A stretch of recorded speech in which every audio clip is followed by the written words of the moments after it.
Ashes in Bloom. Part 1. Fractures in the Mirror. Ethan had always believed love was the glue that held life's pieces together. A successful entrepreneur, he built a marketing firm from scratch, rising from a cramped studio apartment in Seattle to a sleek high-rise office overlooking the water. In his heart, though, his true pride wasn't the company or the accolades. It was Amanda. They met 10 years ago at a mutual friend's dinner party. Amanda walked in wearing a cobalt blue dress that hugged her curves, her laughter bright and echoing through the crowded living room. Ethan was instantly captivated. She seemed like a living flame, radiant, impossible to ignore. Their connection was immediate and magnetic. In those first months, they moved as if they shared one breath, one heartbeat. They spent long nights talking about everything from philosophy to the smell of old bookstores. Ethan loved how Amanda could light up a room with her energy, how she looked at the world like it was all waiting just for her. In the early years, they felt unstoppable. Europe in the summers, spontaneous getaways to Napa, cooking together late at night, music filling the kitchen. Even their arguments felt like a sign of passion rather than cracks. But slowly, without warning, things changed. Ethan's business demanded more of his time. He worked late hours, driven by a belief that he was building a future for them both. He didn't notice Amanda's smiles fading or the way she began pulling away. When she sighed at dinner, he interpreted it as stress, not as a signal that their love was fraying. Part 2. The Affair. David had been Ethan's best friend since their freshman year of college. He was the loud one, the risk-taker, the charming foil to Ethan's thoughtful nature. When David needed help starting his tech startup, Ethan had been his first investor. He believed in David even when no one else did. Ethan trusted David with everything, including Amanda. David was the best man at their wedding, gave a tearful, heartfelt speech about friendship and loyalty. It started subtly. David would drop by when Ethan worked late. Amanda would invite him to stay for dinner, pour him another glass of Pinot Noir, and they'd talk for hours. She found in David a mirror for her own restlessness. He flirted effortlessly, and she craved his attention like a parched plant craves rain. The first kiss happened one rainy evening after too much wine. Amanda's hands lingered too long on David's shoulder. His fingers brushed her lips as he wiped away a stray drop of wine. Their lips met, and something in Amanda ignited. After that, there was no turning back. The affair escalated quickly, texts filled with feverish confessions, secret afternoons in hotel rooms, lies layered over lies. Amanda justified it all. Ethan doesn't see me anymore. I deserve passion. I deserve to feel alive. When Ethan noticed she came home late from yoga or book club, she laughed off his concerns. Her tone turned dismissive, even mocking. She started spending more money, designer bags, jewelry, spa trips, all funded by Ethan's hard-earned money. David, meanwhile, encouraged her disdain. He whispered promises about building a new life together, painted vivid fantasies of escaping Ethan's cold prison. Amanda's disregard for Ethan's feelings wasn't born out of sudden cruelty. It had grown quietly, like ivy crawling up a forgotten wall. By the time she fully gave in to the affair, she had rewritten the story of their marriage in her mind. Ethan was the jailer, she the prisoner, and David the liberator.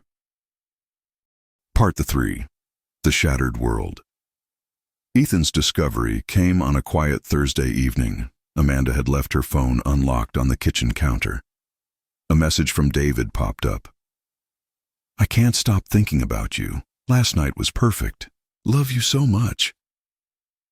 Ethan stood frozen. The air thickened around him, the room swaying as if the earth had tilted. He read it again and again, each repetition burning deeper into his mind. Amanda walked in moments later, humming as she took off her earrings. Her eyes fell on her phone, then on Ethan's trembling hands. A momentary flicker of guilt, or perhaps annoyance, crossed her face, but her expression quickly hardened. "You weren't supposed to see that," she said, her voice flat. "How long?" Ethan asked, his voice raw. She sighed and tossed her earrings into a bowl. "A year, maybe more. Does it matter?" Her indifference shattered something inside Ethan. The woman he had loved more than anything stood before him, as unfeeling as a stranger. No remorse, no attempt to lie, not even a tear. "You disgust me," Ethan whispered. Amanda's lip curled slightly. "Spare me. You were always too busy with your empire. You cared more about your clients than me. You think you're a victim? Please." He stared at her for what felt like an eternity. Then, without another word, he turned and walked out of the house that had once felt like a sanctuary. Part 4. The Quiet Storm. The next few weeks were a blur. Ethan moved into a hotel downtown, spending sleepless nights staring at the ceiling. His grief was raw and consuming, but beneath it, something colder took root. Resolve. He began by shutting down Amanda's financial lifeline. Every shared credit card was canceled, every joint account frozen. She found out while trying to buy a dress online. Her screeching call came through, but he ignored it. Next, Ethan turned his attention to David. Through his silent observation, he knew David's startup was running on fragile confidence and inflated promises. Ethan held a significant share, enough to sway investors. He called a board meeting and presented detailed evidence of David's fiscal irresponsibility. Misallocated funds, unpaid vendor bills, unfiled taxes. Investors panicked and pulled out. In less than a month, David's startup imploded, leaving him buried under lawsuits and debt. Amanda and David scrambled to find support. She sold her jewelry to pay for rent. He took odd consulting gigs that barely kept them afloat. Ethan refused to answer Amanda's tearful voicemails and David's desperate emails. He changed his number, sold the house, and moved forward without leaving a forwarding address. For the first time in years, he felt powerful. Not out of spite alone, but because he had reclaimed control over his own life. Part 5. The New Light. It took nearly a year for Ethan to feel like himself again. He traveled alone, read books he'd left unopened for years, rediscovered the simple joy of cooking for one. Slowly, he started to heal. During a business conference in San Francisco, he met Clara. She was an architect, quiet but sharp, with warm hazel eyes that seemed to see right through him. She didn't recognize him as the marketing mogul, but instead asked about his favorite hiking trails, his favorite author, the little details that so often go unnoticed. They had dinner at a small Italian place in North Beach, where they shared tiramisu and stories from their childhoods. For the first time in ages, Ethan laughed so hard he had tears in his eyes. Over the next months, they fell into a gentle rhythm, morning coffees on her balcony, weekend drives along the coast, whispered conversations under the stars. Ethan was surprised by how natural it felt, as if his heart had been waiting for her all along. Clara wasn't Amanda. She didn't demand to be the center of his universe. Instead, she built a space where they both could exist fully, as equals, with respect and warmth. Part 6. The Descent. Meanwhile, Amanda and David spiraled. Amanda tried to revive her lifestyle by borrowing from friends, lying about temporary cash flow issues, but no one trusted her anymore. Her social circle shrank quickly. The same people who had once envied her designer clothes and weekend trips now avoided her calls. David, humiliated and nearly bankrupt, grew bitter and paranoid. Their relationship, once electric, turned venomous. They argued over money, over blame, over broken promises. Amanda accused David of ruining her life, while David spat back that she was nothing without Ethan's money.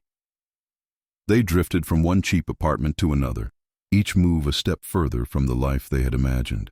Amanda took on low-paying gigs at yoga studios, teaching bored suburbanites while masking her rage behind a forced serenity. Some nights she would scroll through old photos, dinners in Paris, sunsets in Santorini, and feel a crushing weight in her chest. but she refused to acknowledge her own choices. It was always someone else's fault. David started drinking heavily. He spent nights at bars, ranting to anyone who would listen about betrayal and injustice. Their love story, which had once felt like a thrilling escape, had become a prison. Part 7. Reflections. One rainy afternoon, Amanda stood on a crowded city bus, her designer shoes worn down to the soles, her once glossy hair tied in a hasty knot. She glanced at a billboard advertising a luxury retreat in Bali, a place she once would have visited without a second thought. In that moment, she thought about Ethan, how safe she had felt in that big house, how he had adored her beyond reason. She remembered the warmth of their first anniversary trip to Lake Como, how he had surprised her with roses scattered across the hotel room floor. A tear slipped down her cheek, but then she shook her head fiercely, turning away from her reflection in the bus window. It was easier to blame Ethan, to tell herself he had failed her first. But, deep down, a whisper echoed, "You destroyed it all." David watched her spiral, helpless and resentful. He thought of Ethan often, not with regret, but with a gnawing envy. The man he had once called brother had won in every way that mattered. Part of E8. Healing and blooming. In contrast, Ethan's world had transformed. With Clara, he learned to slow down. They spent afternoons tending to their small garden, nurturing rows of lavender and tomatoes. Clara taught him to sketch, to appreciate shapes and shadows. They adopted a golden retriever named Leo, who brought endless laughter into their home. Evenings were filled with music, homemade pasta, and quiet warmth that felt deeper than any grand gesture. On their second anniversary, they traveled to Kyoto. Under the soft, drifting cherry blossoms, Ethan proposed. Clara's eyes sparkled with tears as she whispered yes. Later, sitting on a bench by a koi pond, Ethan told her everything about Amanda, David, the betrayal, and the revenge. Clara held his hand firmly. "It's part of your story," she said softly, "but it's not the whole story. You are more than what happened to you." Her words seeped into his soul, like rain sinking into thirsty earth. For the first time, he felt not just relief, but genuine peace. Part 9. Final farewell. Back in Seattle, Amanda and David's relationship finally fractured completely. David left in the middle of the night, taking what little cash they had left. Amanda woke to find his side of the bed cold, a scribbled note on the kitchen table. "I can't do this anymore. You ruined me." She sat alone on the floor, surrounded by unpaid bills and eviction notices. She had gambled everything on a fantasy and lost. In her darkest hours, she considered reaching out to Ethan. She imagined calling him, imagining him rushing to her side, forgiving her, saving her. But each time she realized, Ethan no longer existed in her world. He had erased her completely. Part X. The garden years passed. Ethan and Clara married in a quiet ceremony by the ocean. Their closest friends and family gathered, and Leo carried the rings down the aisle. Ethan's business continued to thrive, but he no longer defined himself by numbers or awards. He focused on mentoring young entrepreneurs, volunteering at local schools, and traveling with Clara. On Sundays, they worked in their garden. The roses bloomed more vibrantly each year, their petals catching the morning sun like delicate flames. Sometimes Ethan would look up from trimming a bush and see Clara reading on the porch, Leo sprawled at her feet. In those moments, he felt the fullness of life surge through him. The man who once felt hollow now stood rooted and strong like the old oak tree they had planted on their first anniversary. Final reflection. Ethan never saw Amanda or David again. Their names became like old scars, present but no longer painful. Amanda continued her slow drift through life, haunted by echoes of what could have been. David faded into obscurity, another cautionary tale of greed and betrayal. But Ethan built a new life from ashes, a life filled with authenticity, kindness, and genuine love. In the end, he realized that true revenge wasn't destruction alone. It was living so fully and beautifully that the past lost all power over him.